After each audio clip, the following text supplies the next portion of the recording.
In case you guys were worried that this set wasn't purple enough already, I found an affordable option to make it even more purple, or whatever color you want for that matter. Let's get undone. Gerald Undone. He's crazy.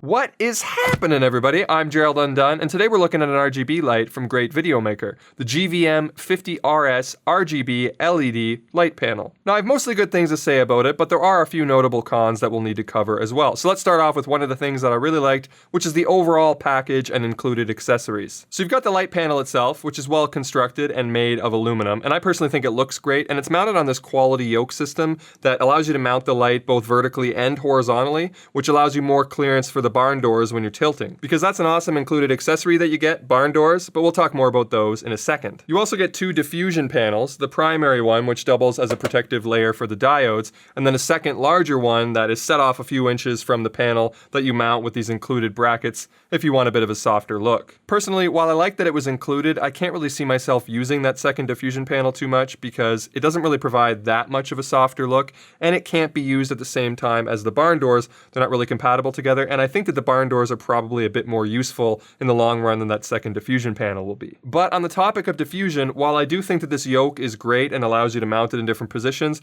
I should mention that there's no umbrella holder, so any kind of extra diffusion options that you will want to use outside of that second panel are going to have to be some kind of DIY job because there's no conventional mounts for it. Although there are quite a few threaded holes along the sides, top and bottom of the panel, so it might be a little bit easier to make some kind of DIY diffusion for this light if you so choose to. Now, I did have a couple issues with the barn doors. First, getting them on was a bit of a painful hassle. So they're mounted using these 4 hangers like the one you can see here, and when you start, they're really stiff, but you have to line them up with these holes, and they don't really want to move, and then when they finally do get moving, your hand slips and you end up punching this relatively sharp metal over here. So I definitely recommend working them in a few times before trying to slide them into position. And then once you do have them in position, it's kind of finicky because they're attached using these thumb screws. It's not a big deal, and once they're on, I do feel like it's relatively secure, but I do think that that's an area that probably could have used a bit more refinement. Now, the barn doors themselves are quite satisfactory, and they do add a nice value boost to the overall package, but there is a noticeable amount of light bleed that comes through the seams here, and because the doors themselves aren't felted, they do reflect a little bit of light, which tends to undermine their intention a little. Now, lastly, because this is a wide beam angle panel and not a spotty COB or Fresnel, the barn doors aren't going to let you create any funky shapes of light or, lines of light to get that Morticia Addams look. It'll always be sort of a glowy orb of light regardless of the position of the barn doors, so for this panel, they're really just for controlling spill. The panel supports 2 Sony NPF batteries which are not included, but it does come with a DC power supply which is in 2 segments. Now, I have 2 complaints about the power supply. The first is, I wish that the panel segment was longer. I think that all these lights should have this segment be at least as long as the panel when it's fully extended on a light stand. The brick should be able to rest comfortably on the floor, but this one's only about just under 4 feet, so even at this height with it this low when I'm sitting, it still barely touches the ground and it's just kind of dangling there. And this can't be great for the connector. But to give credit, I will say that this connector is quite robust, and they thought ahead to put it on a right angle, so that helps with the whole it dangling down thing. But I do think that this should be better, and I do wish that it was longer. Now, the second complaint that I have is that the second segment, the one that plugs into the wall, was wound up and then folded in half and then jammed into the box. And this created a really kinked cable that makes it so you can't really use it at its full length because it's too kinky. And it also put really strong bends at the joints and even bent one of the plugs in a little bit, so that I had to use a pair of pliers to straighten it out just to plug it into the wall. Now, I believe the purpose of this was to create a pleasing symmetrical package that's nicely laid out, and I think they succeeded in this wonderfully. In fact, this is probably one of the coolest looking light packages that I've ever opened, but I don't really like the sacrifices put on the power cord in order to achieve that look. I also have one irrelevant but comical point about the packaging. I've never opened so many boxes in my life before in order to set up a light panel, or any other product for that matter. And I'm not just talking about the 6 individual component boxes within the case. The case, by the way, is really great. It's a nicely textured, soft, briefcase style carrier with sturdy reinforcement panels. Everything fits beautifully inside and it's very intuitive. Highly approve of this case. But the case makes for a 7th box to open, and before I even got to that case, I had to open the Amazon box that it was shipped in, which contained a smaller cardboard box with GVM branding on it inside of it, which then contained an even smaller GVM box inside of that one. I honestly thought I was getting pranked when I was unboxing this. It's like those Russian nesting dolls. So collectively I had to open 10 boxes to assemble this light panel. A new record for the channel. Anyway, so let's rewind a little bit and get back to the power options. So on battery power, it'll last about 4 to 6 hours on two of the biggest Sony batteries, the 970s. Your battery life will depend on the brightness and color temperature. It's bicolor from 2000 Kelvin to 5600, and it's brightest around 4400K, and that's where you'll get that 4-hour limit, but it'll get longer from there. The power systems are independent and they're selected with this power switch, which means that you're not able to charge batteries over the DC power. They're separate. The aluminum chassis allows for effective passive cooling, so it never really gets too hot and it's always silent. It's well built and rugged and features a quality LCD display. There's a wireless mode for master and slave, and then you can also set it to neither if you're just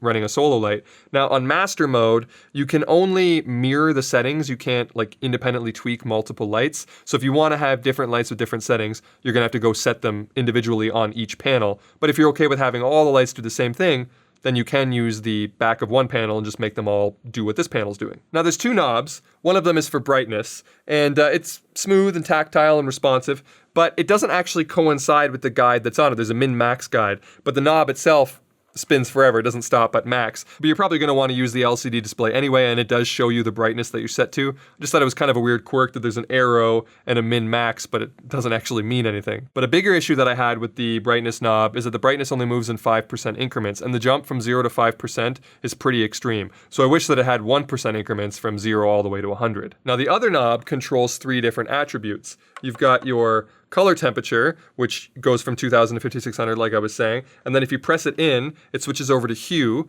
which allows you to choose the color for RGB, and then if you press it again, it's a saturation, which is the intensity of that hue that you just chose. Then if you press it again, it switches back to bicolor and ignores your settings for the RGB, which I like. I like that the modes are independent. That way I don't have to worry about what my RGB setting was when I switch back to bicolor and have it affect my color accuracy, because the color accuracy is very different between the bicolor mode and the RGB mode. But one issue that I do have with this light about the two modes being separate is that when you switch it off and back on, it always goes back to the bicolor mode. So for instance, let's say that you were on an RGB mode like this, and we'll set it, and then say that you turn the light off and back on, it doesn't go back to the RGB mode, it switches back to the bicolor. Now it remembers whatever setting you were on for bicolor and it switches back to that. And then if you press the button in and you switch back to RGB, it also remembers your RGB setting. So it's not that big of a deal, it's just a single push. But I do wish that it remembered whether you were on RGB or bicolor when you turned it off and went back to that when you turned it back on. Now back to what I was saying about color accuracy, the light claims to have a CRI and TLCI of 97 plus,